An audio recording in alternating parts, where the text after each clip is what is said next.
Mob Psycho 100 just ended, and because I'm running a YouTube channel where I talk about Japanese cartoons, I kinda have to talk about it. I really don't feel like doing a traditional review though. I mean, aren't we all pretty much on the same page with this one? It's another solid adaptation of another good work by acclaimed independent webcomic sensation One. Its visual presentation is very unique, the jokes are fast and poignant, and the action, well...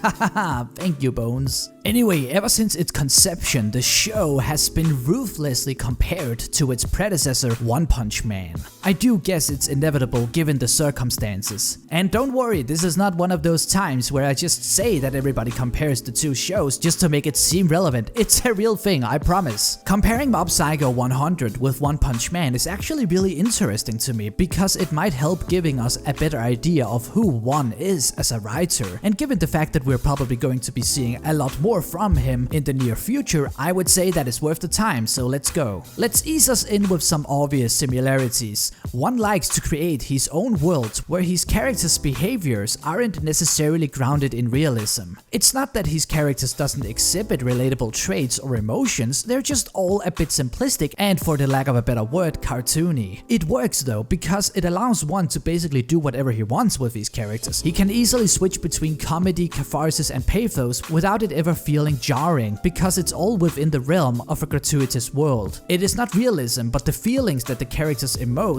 that allows us to relate to them. One has also proven himself to be a very textual writer. Unlike other stories where the writer's contextualized opinions are hidden subtextually deep beneath the actual narrative and scripts, One takes a blunt approach where his character sometimes shares his voice, like when Saitama takes a hit at modern art, or when he tells Genos to cut his exposition short, or when Reigen rambles about how childish the bad guys are. It's not that One is devoid of subtlety though. I mean, you could argue that Saitama not being granted the S-class rank after completely breaking all records in the physical tests but fails the written test is a hit at the current educational system focusing more on written tests as opposed to the individual's skill set. Or that Mob/Mugen writers' let's go get shit done attitude is a deconstruction of the modern anime protagonist as well as a hit at the Japanese chunibyo subculture. One's approach to narrative can at this point be described as, well, conventional. He doesn't mind relying on gimmicks, retelling jokes, or follow a somewhat basic structure if it allows him to get the message out. I would personally describe him as a writer who likes to repeat himself just for the sake of yelling louder the second time around. He wants to be heard.